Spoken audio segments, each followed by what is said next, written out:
Good morning friends, स्वागत है आपका एक बार फिर से मेरे चैनल पे धर्मेंद्र कॉमर्स क्लासेस। आज आपके लिए लाया हूँ वीडियो नंबर 28 और वीडियो नंबर 28 में आज अपन नया चैप्टर स्टार्ट करने वाले हैं जिसका नाम है admission of a new partner. So without wasting time let's start admission of a new partner. Sir ये admission of a new partner होता क्या है सर? सिंपल्स में अगर बिल्कुल एक शब्दों में कहा जाए तो बोलता है ना कि भाई with the consent of all partners. क्या मैं बोल रहा हूँ? With the consent of all partners. If a new person is admitted या are admitted what for the as a क्या owner, then it is called क्या admission of a new partner। मैं दो बातें इसमें मुख्य है। फर्स्ट है वो है bye the consent of all partner होना चाहिए, और सेकंड है वो पर्सन फ्यूचर के प्रॉफिट्स में क्या हो, एलिजिबल हो, या फ्यूचर के प्रॉफिट में उसको क्या हो, हक मिले या उसको शेयर मिले, उसी को हम लोग बोलेंगे क्या, admission of a new partner. तो ये बातें हमें याद रखना है। ये सर ये कंसेंट का मैटर क्यों आया? कंसेंट का मैटर आया, आपको पता है कि हम लोग जो जितना भी डिस्कशन कर रहे हैं वो सब इंडियन पार्टनरशिप एक्ट 1932 के तहत कर रहे हैं, और इंडियन पार्टनरशिप एक्ट 1932 में एक सेक्शन है, सेक्शन 31 सबसेक्शन 1। क्या मैं बोला? Section 31 subsection 1। वहां पे इस बात का जिक्र है कि कोई भी पार्टनर तब तक एक पार्टनर के रूप में, यानी कोई भी पर्सन एक पार्टनर के रूप में तब तक नहीं आ सकता है जब तक कि सारा पार्टनर का, यानी ऑल ओल्ड पार्टनर्स का कंसेंट ना मिले, तब तक कोई भी पर्सन हमारा बिजनेस का पार्टनर नहीं बनता है। इसके लिए मैंने वन लाइनर का डेफिनेशन जो होना चाहिए वो मैंने लिखवा दिया है। आप इसको वीडियो को पॉज करके क्या कर लीजिएगा, कॉपी कर लीजिएगा। ये कोई या नहीं भी कीजिएगा तो कोई इश्यू नहीं है, लेकिन एक तो कॉन्सेप्ट होना चाहिए ना कि कोई चैप्टर स्टार्ट हो रहा है तो उसका कोई तो एक बेसिक चीजें होने चाहिए जिसकी जानकारियां आपको होनी चाहिए। प्रैक्टिकल बहुत इजी है, प्रैक्टिकल अपन करेंगे, बट प्रायर टू प्रैक्टिकल अपन को जो मुख्य बातें है उसका डिस्कशन मैंने यहाँ पे लिख दिया है, इसी को मैं समझाता हूं और उसके बाद अपन प्रैक्टिकल सेशन में आगे प्रोसीड करेंगे। लिखा क्या है? वही जो मैंने समझाया। क्या है?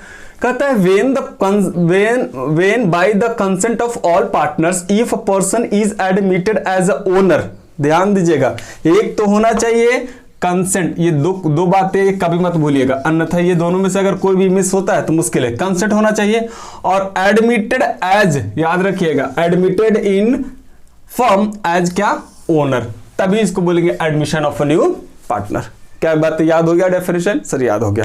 क्या ये डेफिनेशन एग्जाम में आएगा? कभी आ नहीं सकता है सर, तो क्यों बताए, जरूरी है। ठीक है, फिर कहता है कि अगर एडमिशन होगा तो आप खुद से सोच लीजिए फॉर्म का क्या होगा, रिकॉन्स्टिट्यूशन होगा। सर रिकॉन्स्टिट्यूशन क्या होता है? मैंने आपको बताया था, when there is a change in profit sharing ratio among old partners as well as incoming partner, then it is called what, reconstitution of partnership. तो ये चीजें आपको याद रखना है कि ये कौन सा टॉपिक अपन पढ़ रहे हैं, रिकॉन्स्टिट्यूशन ऑफ पार्टनरशिप पढ़ रहे हैं। हालांकि मैंने वीडियो नंबर 16 स्टार्ट किया होगा तो मैंने आपको डिस्कशन में बताया होगा कि रिकॉन्स्टिट्यूशन ऑफ पार्टनरशिप क्या है। ठीक है सर, ठीक है। अब आगे थोड़ा बढ़े सर, बढ़िए समझाता हूं, जो लिखा हुआ वही समझाता हूं, और उसके साथ साथ में कुछ और बातें हैं जो मुझे समझाने हैं। जब कोई पार्टनर एडमिशन लेता है कोई फॉर्म में, यानी वो ओनर बनना चाहेगा किसी फॉर्म में, यानी कोई कंटिन्यू फॉर्म है, यानी एक कंटिन्यू बिजनेस है जिसमें 2 या 2 से अधिक पार्टनर हैं, और जब 2 या 2 से अधिक पार्टनर्स हैं तो उसी फॉर्म में हो सकता है कोई एक ऐसा व्यक्ति आए और बोलेगा सर मुझे भी इस फॉर्म में क्या बनना है, पार्टनर बनना है। क्या करना है? मुझे भी इस फॉर्म में क्या बनना है, पार्टनर बनना है। आप मुझे क्या कर लो, एडमिशन ले लो ना, और हम भी क्या करेंगे, बिजनेस करेंगे, और बिजनेस करेंगे उसमें हमें भी लाभ या हानि जो होगा उसमें मुझे हिस्सा दीजिएगा। अब जरा आप कल्पना कीजिए, थोड़ा सा बताता हूं बैकग्राउंड क्या है ये। सपोज कीजिए राम और श्याम एक फॉर्म में पार्टनर है, और रेशियो जो है 1:1 है इनका। ठीक है, रेशियो क्या है इसका, 1:1। अब ये बिजनेस इनका कई वर्षों से चलता आ रहा है, यही 2 पार्टनर है। ठीक है, यहां पे राम श्याम के बजाय आज यानी 1 अप्रैल 2020 को यही दोनों के बाद एक तीसरा पार्टनर या व्यक्ति आया, जिसका नाम बताओ सर। मैंने कहा ये लो, इनका नाम रख लो राम श्याम, तो यहां पे रख लीजिए मोहन। एक मोहन व्यक्ति आया, ठीक है, ये मोहन आया, ठीक है सर। ये कौन सा डायग्राम है, चलो ना मान लो ना, एक मोहन आया और बोला सर मुझे इस फर्म में पार्टनर के रूप में नियुक्त कर लीजिए ना। तो बोलेगा ठीक है, पार्टनर के रूप में आ जाओ। अब ये दोनों का डिमांड सुनना, देखना, ये मैं अभी ही क्यों बता रहा हूं, क्योंकि जरूरी है ये चीजें। अब ये दोनों का डिमांड देखना कैसा कैसा रहेगा सर, कैसा कैसा रहेगा देखना ना। ये कहेगा, ये दोनों आपस में डिस्कस करेगा, ए जी वो मोहन आएगा, हम ले आएगा और उसको हम मालिक बना लेंगे। तो जैसे मेरा जहां ये दोनों का आज तक का जितने संपत्ति है या असेस्ट है या लायबिलिटी है, उनका तो ओनर राम और श्याम होगा। बातें समझिएगा। और जैसे ही यहां पे पार्टनर के रूप में नियुक्त तो हो जाएगा, यानी अपॉइंटेड हो जाएगा एज अ पार्टनर के रूप में इसी फॉर्म में, कौन, मोहन। तो मोहन भी इस फर्म का असेस्ट या लायबिलिटी पे उनका हक होगा। हाँ सर होना चाहिए, पार्टनर हो गया तो होना चाहिए ना सर। तो ये दोनों क्या ऐसे ही बोलेगा कि आओ मोहन मेरे यहां पार्टनरशिप में पार्टनर साहब बन जाओ, ऐसे क्या हो सकता है? नहीं, ये दोनों डिमांड रखेंगे। ये बोलेंगे सर अभी बिजनेस ये चलता चलता बिजनेस है, इसका प्रॉफिट हो रहा है, माने ये कंटिन्यूइंग बिजनेस है, इसका प्रॉफिट हो रहा है। तो ये जो दोनों अभी ये जो पार्टनर है ना, इसको बोलेंगे कौन पार्टनर, ओल्ड पार्टनर। क्या बोलेंगे, ओल्ड पार्टनर। याद रखिएगा ये सब चीजें अभी ही डिस्कशन हो जा रहा है। और ये जो पार्टनर है इसको बोलेंगे इनकमिंग पार्टनर। है इनकमिंग कॉल तो सुने थे सर, ये पार्टनर क्या है, इनकमिंग का मतलब जो पार्टनर आ रहा है, या इसी को बोलेंगे कौन सा, न्यू पार्टनर। कौन पार्टनर, न्यू पार्टनर। तो मोहन इनकमिंग पार्टनर और न्यू पार्टनर है। अब मोहन आएगा और सीधा बोलेगा सर मुझे पार्टनर्स बना लो, लेकिन ये दोनों कहेगा नहीं, आपको बिजनेस के असिस्ट में आपको राइट चाहिए होगा, क्योंकि आप पार्टनर बनोगे तो आपको राइट ऑटोमेटिक आ ही जाएगा। तो उस राइट को पाने के लिए आपको क्या लाना पड़ेगा, बोलिए सर। मुझे पता है, जो पढ़े हो बच्चे बता सकते हैं। ये क्या राइट टू गेट, क्या right to get share in कहां, ऐसे सिर्फ अभी डिस्कशन है, समझा रहा हूं। तो इनको पता है क्या लाना पड़ेगा, इनको यहां पे कैपिटल लेना पड़ेगा। क्या लाना पड़ेगा, कैपिटल। सर ये कैपिटल क्यों लाना पड़ेगा, हाँ जी लाना पड़ेगा। विदाउट कैपिटल का इनको राइट नहीं मिले, मोहन को राइट नहीं मिलेगा कहां पे, बिजनेस का असिस्ट में। और इसी असिस्ट में राइट पाने के लिए पार्टनर्स को आपको देना पड़ेगा। क्या देना पड़ेगा जी, आप बता सकते हैं सर, कैपिटल देना पड़ेगा। यानी एक पार्टनर का एडमिशन होता है तो वो बिजनेस में एज कैपिटल के रूप में कुछ कंट्रीब्यूशन करता है। अब रहता है बात कि सर वो क्यों किया जाता है, तो फंडामेंटली अगर देखा जाए प्रैक्टिकल के रूप में, तो वो इसीलिए देता है कि मुझे भी इस फर्म का एसेट पे अब मेरा राइट हो जाएगा। तो याद रखिएगा, as a right to get in asset के लिए वो क्या देते हैं, जनरली कैपिटल्स देते हैं। लेकिन क्या कैपिटल से काम बन जाएगा, क्या संपत्ति में उसका हिस्सा चाहिए या लाभ में हिस्सा चाहिए? सर बिजनेस करते हैं लाभ के लिए, याद रखिए। यानी business is carried out for what, for the earning या फॉर द मोटिव ऑफ क्या, अर्निंग प्रॉफिट। फॉर दैट अब सुनिएगा, राम और श्याम कहेगा, राम और श्याम कहेगा ऐ जी अब वो आएगा, कौन, मोहन। अभी तक जितने भी लाभ होता था हम लोग बराबर बराबर बराबर बराबर बांटते आ रहे हैं, लेकिन अब एक मोहन आएगा, वो भी कहेगा सर मुझे भी हिस्सा चाहिए। किसमें, कौन से शेयर में, सर लाभ के में। अब बोले लाभ में हिस्सा चाहिए, तो फ्यूचर में याद रखिए किसको लॉस होने वाला है, जल्दी बताइए सर। फ्यूचर में लॉस होगा किसको, राम और श्याम को। सर फ्यूचर में अगर लॉस ही हो तो अलग बात है सर वो लॉस की चर्चा मैं नहीं कर रहा हूं। मैं ये बोल रहा हूं कि फ्यूचर में अगर जितने भी प्रॉफिट होगा, उस प्रॉफिट में अब डिवीजन अगर देखा जाए तो कितने के रूप में होगा, 3 पार्टनर के रूप में होगा, मोहन, राम, श्याम और मोहन। और इनका एक न्यू रेशियो बनेगा, और न्यू रेशियो पर डिस्कशन बाद में कर लेंगे। पहले अभी मान लेते हैं कि बराबर के लिए हिस्सेदार आ रहा है। तो अब पहले जितने प्रॉफिट होते थे तो कौन बांटता होगा, राम और श्याम। अगर 10,000 प्रॉफिट हुआ, या मान लीजिए 15,000 प्रॉफिट हुआ, तो 15,000 को कैसे कैसे बांटेगा, 7.5 राम लेगा और 7.5 श्याम लेगा। काम बनता होगा। लेकिन अगले साल से अगर मान लीजिए 15,000 प्रॉफिट हुआ और अब पार्टनर 3 है, तो अब कितना कितना बांटेगा सर? अब तो बांटेगा। ध्यान दीजिए, ये चीजें ध्यान से सुनिए, समझिए, क्योंकि मैं कॉन्सेप्ट बता रहा हूं। चैप्टर स्टार्ट करना, प्रैक्टिकल बनाना बहुत ईजी है, लेकिन थोड़ा सा एक माइंड में फंडामेंटली कुछ तो बनना चाहिए कि एडमिशन क्यों, एडमिशन चैप्टर पढ़ने के लिए क्यों आया, क्यों हमारे प्रैक्टिकल के रूप में इसमें ज्यादा ओरिएंटेड है। तो ये सब चीजें के लिए ध्यान से थोड़ा सा कॉन्सेप्ट को पकड़िए, चैप्टर अपन स्टार्ट कर लेंगे। मैं क्या बोल रहा हूं, अभी ये 7.5 7.5 बांटता होगा, लेकिन अब जो पार्टनर आएगा मोहन, वो तो कहेगा सर अब तो जो फ्यूचर में जो प्रॉफिट बटने वाला है अब तो बटेगा 5-5। ओह, इसका मतलब है कि मैंने बताया ना कि राम और श्याम को लॉस होगा। कितने का लॉस हो गया जी? सर यहां पे तो लॉस का हो गया ऑन एन एवरेज 2,500 दोनों का। मैंने बोला हाँ, 2,500 का लॉस हो गया। किसको? राम को और श्याम को। इसी लॉस को कॉम्पनसेशन के लिए अब ये दोनों कहेगा सर मुझे चाहिए आपसे प्रीमियम चाहिए। क्या चाहिए? प्रीमियम। प्रीमियम चाहिए, और इसी को बोलते हैं प्रीमियम फॉर गुडविल। क्या बोलते हैं? Premium for goodwill. यानी एडमिशन ऑफ न्यू पार्टनर होगा तो न्यू पार्टनर्स को एटलीस्ट 2 आइटम्स लाने पड़ेंगे।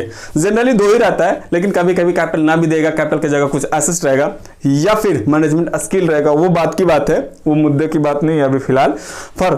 But for the time being अभी आपको क्या समझने हैं कि मोहन को यानी न्यू पार्टनर्स को एडमिशन के समय कैपिटल्स तो लाने हैं, ये है, साथ साथ में फ्यूचर में वो प्रॉफिट लेगा, और उस प्रॉफिट अगर वो लेगा फ्यूचर में तो एग्जिस्टिंग यानी ओल्ड पार्टनर को फ्यूचर में क्या होगा? हिस्सा कम मिलेगा, और फ्यूचर में हिस्सा कम मिलेगा तो इसी चीज को कॉम्पनसेशन को भरपाई करने के लिए राम और श्याम प्रीमियम लेगा। किससे? न्यू पार्टनर से। तो इसको बोलते हैं हम लोग क्या? प्रीमियम फॉर गुडविल, या सिंपली में हम लोग क्या बोलेंगे? गुडविल। अब ये चीजें आपका लिखा हुआ है। सर कहां लिखा हुआ? देख लीजिए। कहता है when a partner is admitted he brings capital to get क्या? Share in the firm's asset, and also he brings share of goodwill to get the share in future profit. यानी फ्यूचर के प्रॉफिट में हिस्से पाने के लिए उनको क्या लाने पड़ते हैं जी? उनको लाने पड़ते हैं गुडविल। क्या लाने पड़ते हैं? गुडविल। आई होप कि ये चीजें आप बिल्कुल समझ में आ गई होगी कि एडमिशन ऑफ न्यू पार्टनर होगा तो न्यू पार्टनर को at least 2 things have to be brought. First one is what? Capitals, and second one is what? Premium for goodwill. But as accounted we have to do what? Accounting entries. क्या करना पड़ेगा? Accounting entries। और accounting entries क्या क्या होगे? जरा आप कल्पना कीजिए। सर accounting entries तो काफी आसान होगा। मैंने बोला हाँ आसान है। गुडविल लाने का एंट्री करने हैं, कैपिटल लाने का एंट्री करने हैं, न्यू प्रॉफिट शेयरिंग रेशियो का होगा, कुछ रिवैल्यूएशंस का टॉपिक्स होंगे, और कुछ एक्यूमुलेटेड प्रॉफिट और लॉस का एंट्री होगा। ये सब कुछ चेंज इन पीएसआर में पड़ा हुआ है। उसी चीज का थोड़ा सा एक्सटेंशन है। किस रूप में? यहां पे थोड़ा सा इस रूप में एक्सटेंशन हो जाता है कि अभी तक पार्टनर्स 2 ही थे, अब 3 हो जाएंगे, तो नया बैलेंस शीट जो बनेगा वो 3 पार्टनर का बनेगा, जबकि पहले कितने का था? 2 का। तो बहुत कुछ चीजें ऐसे हैं जो अपन को बहुत अच्छे से समझने हैं और करने हैं, और एग्जाम्स के लिए ये काफी क्या है? मार्क्स ओरिएंटेड चैप्टर्स है। ऑन एन एवरेज 8 से 9 नंबर का क्वेश्चन या 10 नंबर का क्वेश्चन तो जनरली एडमिशन से पूछते ही है, चाहे वो एमसीक्यू रूप में पूछे या 2 मार्क्स के कुछ क्वेश्चन में पूछे या 1 मार्क्स में पूछे, किसी भी तरीके से पूछ सकता है। बट इस चैप्टर को बहुत ध्यान से पढ़िएगा, और थोड़ा लंबी ही चैप्टर्स है क्योंकि इसमें बहुत कुछ पढ़ने हैं। अपन 2 बातें किए, एक तो डेफिनेशन, दूसरा अपन क्या वो गुडविल और कैपिटल्स लाते हैं वो। सर ये सब एंट्री क्यों नहीं बता रहे? बताएंगे जी, ये सब का एंट्री अपन को अच्छे से पढ़ना है, लेकिन अभी तो सिर्फ इंट्रोडक्शन है ये ना, तो इंट्रोडक्शन है तो भाई इंट्रोडक्शन की तरह इसको पढ़िए। अब रही बात कि सर अगर कोई पार्टनर्स बिजनेस में आता है तो इसका इफेक्ट क्या होता है? बहुत आसान है, आप पढ़े हुए हैं, आप खुद ही बता सकते हैं। पहला इफेक्ट होगा क्या कि नंबर ऑफ पार्टनर्स क्या हो जाएगा? इंक्रीज या डिक्रीज? जल्दी बताइए। सर इंक्रीज होगा। हाँ, तो पहला इफेक्ट हो गया। एग्जाम में कभी कभी पूछ सकता है, जनरल स्टेट बोर्ड में पूछता है क्या कि what will be the effect of admission of a new partner? Then first one is what? The number of partners increased, together with that what? The amounts of capital generally क्या हो जाता है? Increase होता है। Capital भी increase होगा। पहले 2 का कैपिटल था, अब कितने का कैपिटल हो गया? 3 लोगों का हो गया, तो जनरली कैपिटल्स भी इंक्रीज हो सकते हैं। लेकिन ये हर केस में जरूरी नहीं है कि कैपिटल इंक्रीज ही हो, लेकिन जनरली ऐसा देखा जाता है कि कैपिटल्स भी क्या हो जाते हैं? इंक्रीज हो जाता है। ओके सर, दूसरा इफेक्ट बारे में पूछ रहा हूं ना, तो इफेक्ट यहीं पे भी देख सकते हैं। राम और श्याम का शेयर ऑफ प्रॉफिट क्या होगा, घटेगा या बढ़ेगा? सर घटेगा, पक्का? हाँ, तो लिख देंगे क्या, old partners share decrease in what, futures profit. Isn't it? बिल्कुल आसान आसान शब्दों में बता रहा हूं, कोई ज्यादा टफ वाली इसमें बातें हैं ही नहीं। तो ये नहीं सोचेगा कि बहुत ज्यादा थ्योरेटिकल बातें हो रही है, नहीं, ये प्रैक्टिकल ओरिएंटेड थ्योरी है, ठीक है। उसके बाद और बताइए, नंबर ऑफ पार्टनर इंक्रीज हो गया टुगेदर विद दैट। अब और सुनिए, इसी को बोलते हैं, मैंने आपको बताया था, एडमिशन, रिटायरमेंट, डेथ, डिसोल्यूशन और change in PSR is the case of क्या, रिकॉन्स्टिट्यूशन ऑफ पार्टनरशिप फर्म। यानी ये रिकॉन्स्टिट्यूशन ऑफ पार्टनरशिप फर्म है, ये भी इसका इफेक्ट है। ओके सर, उसके बाद और कुछ है? नहीं, जो पार्टनर एडमिटेड होता है यानी नया पार्टनर होता है, वो प्रीमियम फॉर क्या लाना पड़ता है, उनको गुडविल लाना पड़ता है। और वो प्रीमियम फॉर गुडविल किनको देना होता है, याद रखिएगा, सब मैं अभी ही डिस्कशन कर रहा हूं। ये जो मोहन जो है अपना हिस्सा पाने के लिए कैपिटल तो दिया, ये कैपिटल हालांकि नहीं कराएगा, लेकिन आप जरा कल्पना करें, सर नहीं कर पाते हैं, क्या बात कर रहे हो? मोहन कहेगा कि मुझे फ्यूचर में प्रॉफिट चाहिए, फ्यूचर में प्रॉफिट चाहिए, तो ये दोनों रोना शुरू कर देगा। राम और श्याम बोलेगा, अगर मैं आपको फ्यूचर में प्रॉफिट दूंगा, आपको तो मैंने राइट दे दिया, किसमें, असिस्ट में, क्यों, ड्यू टू क्या, कैपिटल, बट राइट नाउ अब अपन को क्या करना पड़ा है, राम और श्याम से ये दोनों क्या करेगा, परचेज करेगा, मोहन परचेज करेगा क्या, प्रॉफिट पाने के लिए कुछ परचेज कंसिडरेशन देना पड़ेगा। उसी परचेज कंसिडरेशन को अपन को क्या बोलते हैं यहाँ पे, प्रीमियम फॉर गुडविल। बट अपन को बहुत अच्छे से सीखना है ट्रीटमेंट ऑफ गुडविल, तो वो डिस्कशन अपन करेंगे। बट अब अपन कुछ बातें और करेंगे, किससे रिलेटेड, एडजस्टमेंट से रिलेटेड, कि अपने को क्या क्या एडजस्टमेंट सीखने हैं। एक क्वेश्चन और आते हैं एग्जाम्स में, हालांकि ये जरूरी नहीं आते हैं, कहता है कि भाई why a new partner is admitted. बिल्कुल आप कॉमन सा जवाब है इसका, आप खुद से दे सकते हैं, आप मेरे साथ दे सकते हैं जवाब, सर दे सकता हूं। बताइए, एक पार्टनरशिप फॉर्म में नया पार्टनर्स का एडमिशन क्यों लिया जाता है, आप खुद ही बताइए। पहला, बोलूं? सर बोलिए, क्या बात कर रहे हो? सर आप बोलो। सर नहीं बोल पाएंगे, बोलिए ना जी, बहुत आसान है। खुद गर्मी है, सबसे बड़ी बात तो गर्मी बहुत ज्यादा है, मुश्किल हो रही है। हाँ जी, सुनिएगा, क्यों, सवाल यही है कि क्यों एडमिशन क्यों लिया जाता है। पहला, कि हो सकता है फर्म को नीड हो, किस चीज का, मोर कैपिटल का। तो for the increase the business generally it is not possible to existing partner और old partner to bring the additional capital from his personal property. बातें समझ में आ रही है? ये पॉसिबल जरूरी नहीं होता है कि भाई जो एग्जिस्टिंग पार्टनर वही कैपिटल लगाता रहे, ऐसा जनरली नहीं हो पाता है, क्योंकि पार्टनर्स के पास रिसोर्सेस तो क्या होते हैं, लिमिटेड होते हैं। इसी लिमिटेड चीज को थोड़ा सा एक्सटेंड करने के लिए क्यों नहीं सोचता कि चलो भाई मैं कैपिटल लगाने के बदले किसी और को कैपिटल के रूप में लाने के लिए बोल देता हूं, उसको बोलते हैं admission of a new partner. तो कैपिटल, अगर कैपिटल का रिक्वायरमेंट हो तो, यानी फॉर द फुलफिलिंग ऑफ क्या, रिक्वायरमेंट ऑफ कैपिटल। दूसरा, मान लीजिए फ्यूचर में आपका बिजनेस को एक्सटेंड करना, तो कैपिटल तो चाहिए ही, साथ साथ मैनेजमेंट स्किल चाहिए। क्या चाहिए, मैनेजमेंट स्किल। तो ये भी हो सकता है कि कोई एक ऐसा पर्सन है जो कैपिटल भी देना चाह रहा है, उसके पास मैनेजमेंट स्किल भी बहुत बढ़िया है, तो वो मैनेजमेंट स्किल और कैपिटल दोनों को अक्वायर करने के लिए कभी कभी न्यू पार्टनर्स का एडमिशन लिया जाता है। यानी दूसरा हो गया क्या, बताइए दूसरा क्या हो गया, फॉर अक्वायरिंग या फॉर क्या, जल्दी बताइए सर, क्या, फॉर द गुड मैनेजर, या और इसको दूसरे शब्दों में कह सकते हैं, एक और इसी को एक्सटेंडेड फॉर्म में बोलेगा, कभी कभी कोई वर्किंग जो हमारे यहां एम्प्लॉयज होता है, उस एम्प्लॉयज को प्रमोट करने के लिए, क्या करने के लिए, प्रमोट करने के लिए अगर हम उसको पार्टनर बना लें, तो उसमें जितने भी एग्जिस्टिंग एम्प्लॉयज है उसमें और काम करने की जो तत्परता है, या जो कह सकते हैं आप लोग की जो काम करने की चाहत है, वो और ज्यादा बढ़ जाएगा। क्यों?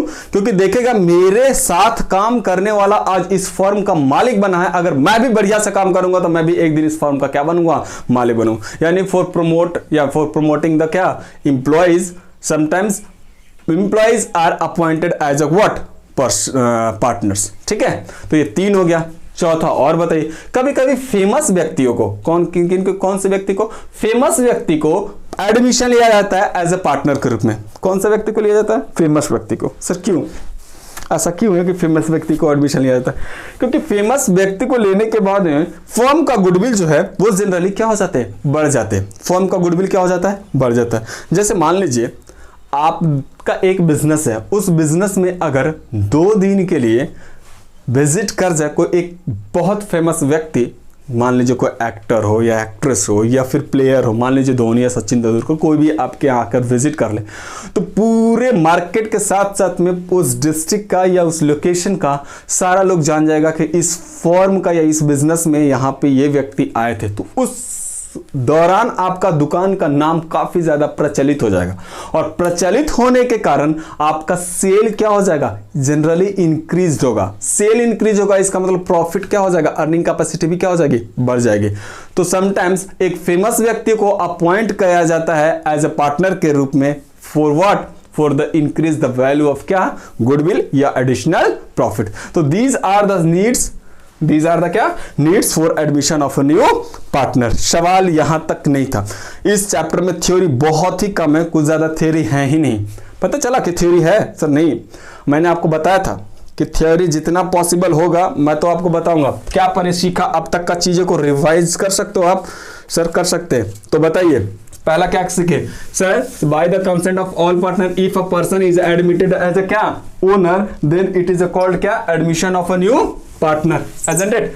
कहता है अगर नंबर ऑफ पार्टनर्स इंक्रीज हो जाएगा, कहां पे? एडमिशन के कारण, और नंबर ऑफ पार्टनर्स एडमिशन के कारण इंक्रीज होगा, तो मैंने आपको बताया था वो न्यू पार्टनर जो है फ्यूचर के प्रॉफिट में और फ्यूचर के बिजनेस के एसेट में क्या लेगा? हिस्सा लेगा। इस हिस्से को पाने के लिए उसको फ्यूचर के एसेट में हिस्सा पाने के लिए कैपिटल और प्रॉफिट में हिस्सा पाने के लिए जनरली प्रीमियम फॉर गुडविल लाया जाता है। तो आई होप कि ये चीजें अब बिल्कुल समझ में आ गया होगा कि क्या admission of a new partner क्या है, क्यों होता है। बात यहीं तक खत्म नहीं होती है। सवाल यहां तक ये होता है कि सर आगे क्या? आगे क्या है? आगे अपन का प्रैक्टिकल सेशन चलेगा। क्या चलेगा? Practical session. अब प्रैक्टिकल सेशन में क्या कैसे बढ़ने वाले हैं? सबसे पहली बात अपन को कैलकुलेशन, ये मैं आप लिख सकते हो इसको, क्यों? क्योंकि इसी तरह से बढ़ेगी गाड़ी। Calculation of new profit ratio and gaining ratio and sacrifice ratio. क्या आपको समझ में आ रहा है? सर नहीं आ पा रहा है तो मैं पढ़ रहा हूं ना, आप चीजें लिख लें, क्योंकि पॉसिबल नहीं है चीजों को बहुत ज्यादा डिटेल्ड लिखना। कैलकुलेशन करने हैं किसका? न्यू प्रॉफिट शेयरिंग रेशियो का, गेनिंग रेशियो का भी कैलकुलेशन करने पड़ सकते हैं, सैक्रिफाइस रेशियो का। हालांकि सैक्रिफाइस का ही करना पड़ता है, ये चीजें मैं आपको बताऊंगा। जब इसका कैलकुलेशन आप सीख लोगे तब आप लोगों को इसके बाद आगे ट्रीटमेंट ऑफ गुडविल सीखना है। क्या सीखना है? Treatment of goodwill. सर ठीक है, कब? लिख दीजिएगा at the time of admission. ठीक है सर, ओके। उसके बाद जब ट्रीटमेंट इसका सीख लीजिएगा आप, तो एक ट्रीटमेंट और सीखना होगा। किस चीज का? ट्रीटमेंट ऑफ एक्यूमुलेटेड प्रॉफिट्स या लॉस। बातें समझ में आ रहा है? सर आ रहा है। मैंने बोला हाँ ठीक है। इसके बाद आपका कुछ और है? सर और मिलेगा ना, रिवैल्यूएशन अकाउंट बनाना पड़ेगा। मैंने बोला हाँ रिवैल्यूएशन अकाउंट बनाना पड़ेगा, साथ साथ में पार्टनर्स कैपिटल अकाउंट बनाना पड़ेगा, और एंड एक और बनाना पड़ेगा क्या? Revised balance sheet. ठीक है सर, ठीक है। इसी में सब कुछ आपका ट्रीटमेंट रिवाइज हो जाएगा। सर एक चीज और नहीं बता पाए। सर मैंने बोला क्या?